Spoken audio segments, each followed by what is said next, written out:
Hello again from the sports desk. Local rugby is flying at half-mast after news of the passing of Ebrahim Patel, a former rugby administrator, not the current Minister of Trade and Industry. Mr. Patel died at the age of 78 after suffering a stroke. SA Rugby have been leading the tributes to Mr. Patel, and the organization's current president, Mr. Mark Alexander, joins us now via Zoom for more reaction. A very good evening to you, Mr. Alexander, and thank you so much for joining us. Let's speak about the legacy that Mr. Patel leaves behind, given that he was at the helm of SA Rugby at that critical period of transition, a difficult task to ensure that rugby moves from where it was during the days of apartheid to where we wanted it to be in the times of democracy. Yes, thank you. Thank you very much. It's really a sad day to lose one of our pioneers of a non-racial sport. You know, Mr. Patel and several of our leaders were at the helm at the time when we had to negotiate to form a new rugby union, a new non-racial rugby union. He was truly a courageous leader. He was a pioneer of non-racialism and an outstanding orator. Mr. Alexander, rugby is still considered by some to be a predominantly white sport. So could it be said that Mr. Patel's goal of unity in the game has been fully achieved, or that there is still some work to do? I don't know how they could see that it could be predominantly white when you got 75% of the membership being black. You know, rugby stretches back in the non-racial fold over 100 years. So rugby's been around for a very long time, and I just think it hasn't been publicized that people of other colors played rugby before.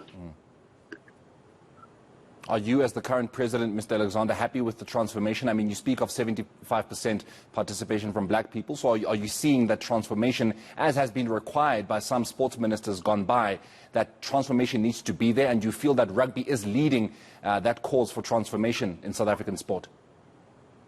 I think if one looks at what you see on the fields today, and look at our Springbok teams and our national teams, it reflects the demographics of our country. I know we can do better in certain areas, but we're getting there.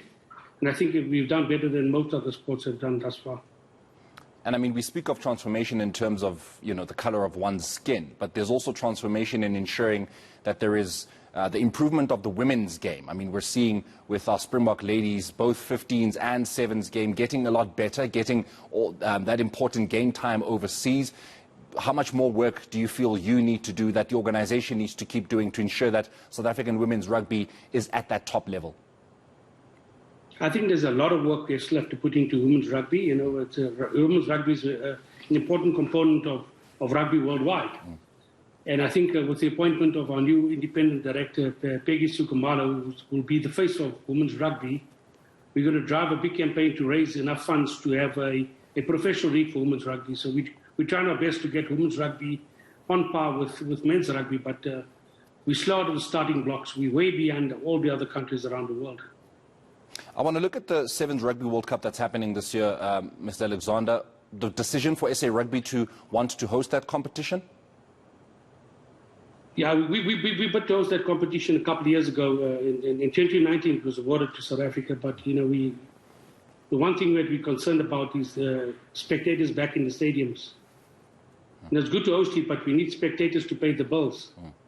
And without spectators, you know, it's going to be very, very difficult to cover the cost of such an event.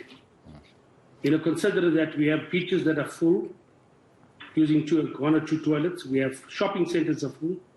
People fly in planes that sit next to each other. And we cannot host sports events, you know, with proper social distancing. I just find it rather to be double standards that we're practicing currently. Well, hopefully we do get to resolve that matter of stadium attendance. Mr. Alexander, thank you so much for joining us. And once again, condolences to you, SA Rugby, and the rest of the rugby fraternity in South Africa for the passing of Mr. Ebrahim Patel at the age of 78 today. And that is where we leave it from the sports desk, guys.